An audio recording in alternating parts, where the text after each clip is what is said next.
Hi guys, welcome back to my channel. In this video, I will be ranking all of the iPhones ever released. We have quite a bit of iPhones here to review and to rank. I will give out a disclaimer. I have not used all of these iPhones whatsoever. I wanna rank them according to my own preferences, and here I will be taking into consideration the looks, the design, the materials used for a specific iPhone, and then I will also be kind of discussing the features. And also I want to say just that, of course, to say that the iPhone 4S, for example, is bad according to today's standards, that would be no surprise. But I'm gonna try to put myself back into time and think about how these phones would perform back then, and would I have been happy if I had one. And I also plan on getting a lot of these older iPhones for future videos just so that I can review them. I really have a passion for old technology and gadgets, so if you want to see that content in the future, please subscribe to my channel, give a like to this video, and let's get started. So we have essentially 5 categories. Wanna buy it, 4 stars, 3 stars, 2 stars, and not for me. I'm just kind of putting myself into the shoes of the consumers back then and being like, would I have wanted to buy this? So of course, as we know, everything kind of kicked off in 2007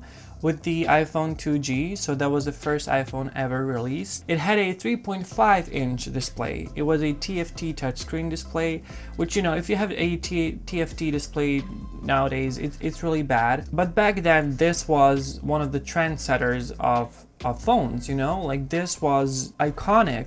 I just use it word very unironically, and it's just funny to me. But this iPhone really set the standards for a bunch of other phones in the future, including Android phones as well. I mean, primarily Android phones actually. So this is a staple in the industry. But then would I have bought it? Probably not. First of all, because it was probably too expensive for me at that time. But the thing is, it was really the beginning of a whole generation, so it's like, do you really want to get on board with something right from the bat? That is very risky. If you do, props to you, but for me, I feel like it would have been very risky just to go on board and, you know, buy this iPhone. Long story short, I think it is a staple. That's why it deserves some recognition even in my video today. And I also had a friend who had this phone. Now, I'm not sure if it was the 3G, the 3GS. It was one of the earliest models that were out there.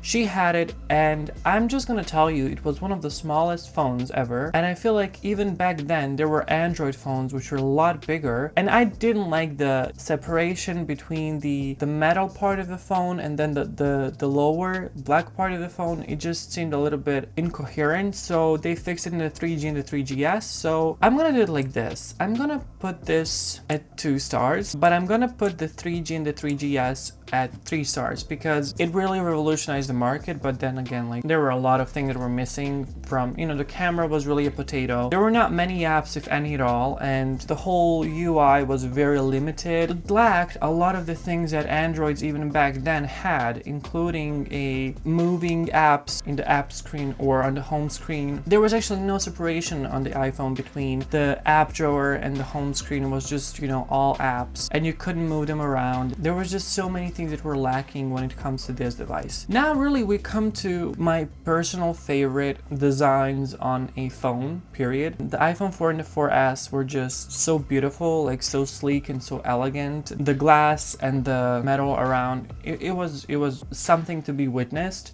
It was a little bit of a fingerprint magnet, of course, being just a glass back, but it was still a pretty hot and sexy device to own and just to have in your hands. The display was improved quite significantly. It did support core features like FaceTime, and multitasking was developed in that part of iPhone's history. So, and I think that actually with the 4S, Siri as a whole became a thing. We now had these assistants, voice assistants, that we could use on our phones just like that and like talk to them. They were really fun and interesting, so people were just very obsessed with this. And the iPhone 4S also had a better camera than its predecessor, which was able to record 1080p video. So I'm gonna do it like this. I'm gonna put the iPhone 4 in the 4 stars category, which is like really good, but the 4S in the wanna buy it category, because again, as I've said, I love old tech and I would really like to have an iPhone 4S today in my hands just to see what would it look like to use that phone today. Of course, it's very hard to get them. There's not many people who own them and who can still use them, if any. So I don't think that that's gonna happen for me. Now we get to the iPhone 5. I think that the 5 was released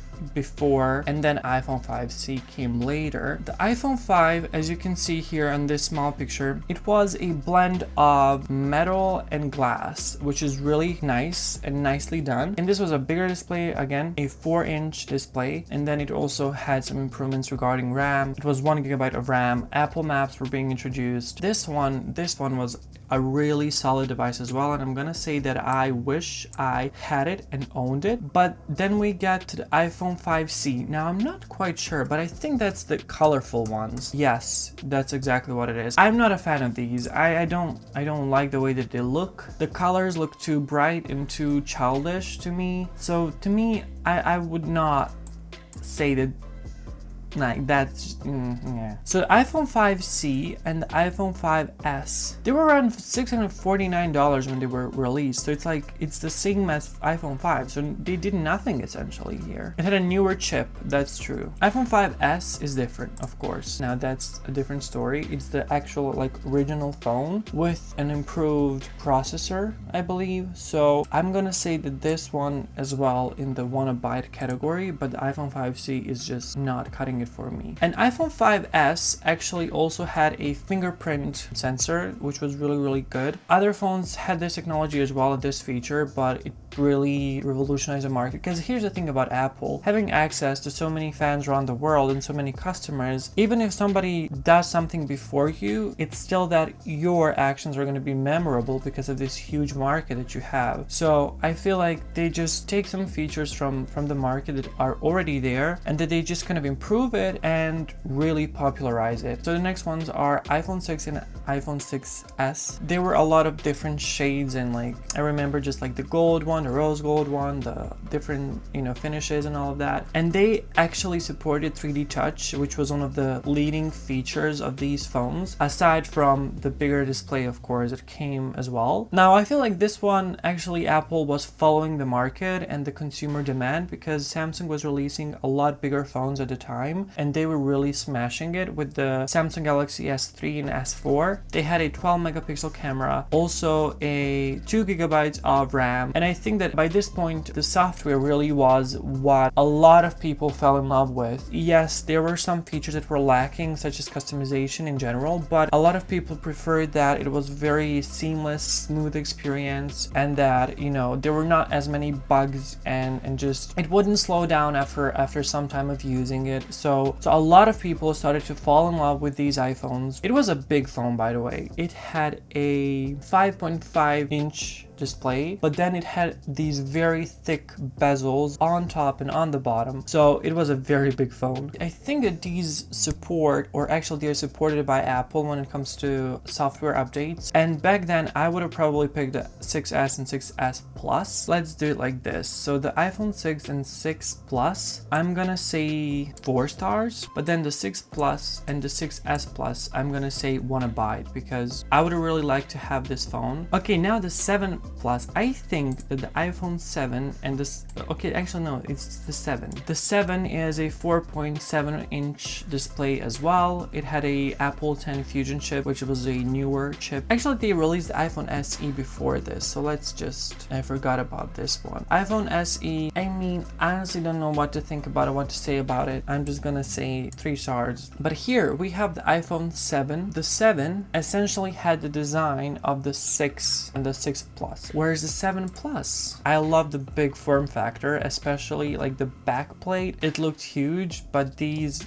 especially the black finish, the metal black, so it looked really nice. Let me put this one at 3 stars, because I don't know like what was the point, maybe just a newer processor and that's all. But this one really changed the design and everything, so I'm gonna say that I would have wanted to buy this device. This is a device that I believe a lot of people could even be using today. Now now the iPhone 8 Plus. Again, the design, the boring design, this to me is just boring design. I don't want that. At this point, I would just have preferred a better, like the dual camera setup and all that. So I'm just gonna say, you know, like let's put it like that. Let's put it like that. Now, well, because it was glass, I'm gonna put it in the 4-star category because I just like metal more on the back. And then we get really to another wow moment in the history of iPhones, which is the iPhone 10. It's a very solid device, but I don't like it. I don't like the way that it looks. It has a 5.8-inch display with a very high resolution, and it's a Super AMOLED screen, so it's like really good colors, really bright display. But I don't like that they shifted the cameras like from a horizontal to a vertical position, and then like the notch. I'm just not a fan of the original notch on the iPhone 10, nor like the subsequent couple of iPhones until recently when they reduced the size of the notch. But back then, the main feature was, of course, just like a newer design, 7S, 7 Plus, 8 Plus, like just all of that. Like people were just tired with that design, so they wanted something new, and iPhone 10 delivered. They just kind of skipped randomly iPhone 9 for some reason, but I feel like that just shows how important this reinvention of iPhones was to Apple. But I'm just, again, I'm not a fan of any of these. But I will say that the iPhone 10s, just because I like bigger phones, I'm gonna put in the 4-star category, or actually in the 3-star category, to be honest. I don't know, I'm sorry. Whilst these ones are just gonna be in the 2-star. I wouldn't be bothered to have them, but I wouldn't be particularly happy either. So, and then we get to the iPhone 11. Now, iPhone 11 started with this electric stove design, or just like the stove design with its cameras, but let's be honest, the improvements in the camera were really noticeable. I mean, I'm talking about the 3 camera setup on the iPhone Pro Max and the iPhone Pro. This one is really the change that I wanted to see and the change that I needed to see in iPhones. But the thing is, they were really starting to get very expensive. With the iPhone 10 and now the iPhone 11 and onwards, they have been very expensive. The iPhone 11 Pro and Pro Max definitely have better cameras, so that's at least one reason to put them higher than the iPhone 11. And a general thing that I don't like about iPhone 11 across all of them is that they were still quite rounded, taking that design from iPhone 10 and with substantial bezels on the sides. So I just don't like the bezels on them. But let's say like I'm gonna put these in the 4-star category and this one in the 3-star category. And then we get to the iPhone 12. This one I like. It took that design and form factor of my OG favorites, which is the iPhone 4 and 4S, and they implemented it in a very contemporary way. So I do like the iPhone 12 series, but I still don't like the notch particularly. But the color palette, the bezels were smaller, and I think that they were a little bit cheaper than the iPhone 11s. So the mini, it's a really good phone for people who don't like big screen phones. So that's a plus that I need to consider. So I'm gonna put this one here, whilst the mini here, the iPhone 12 in the 1 category, and iPhone 12 Pro Max also in 1 Now we have the iPhone 13 lineup. I love that they reduced the notch. The cameras have been also improved, and then the design overall hasn't really changed much from the iPhone 12. Are also like the whole setup is the same, but the processor is a better processor, so nothing substantially has changed on the iPhone 13 Pro. And the iPhone 13 mini is apparently the last mini version of an iPhone in their lineup, so I'm gonna definitely be sad for all the people who like smaller phones, and if they don't get one in the future. Let's put this one here and then these ones in this row. And I think this is the final version of my ranking. If you don't agree with it, please don't attack me in the comments. I really went off of the design and just the screen size and also some of the features and camera systems. I'm pretty happy with it personally. I just don't know if you're gonna be happy with it. So yeah guys, that will be it for this video. If you enjoyed it, please give it a like, subscribe to my channel for more videos and for more updates on tech, especially older tech. If you share that passion, you're gonna be really happy with my channel in the future. So thank you so much for watching, and I'll see you in the next one. Bye.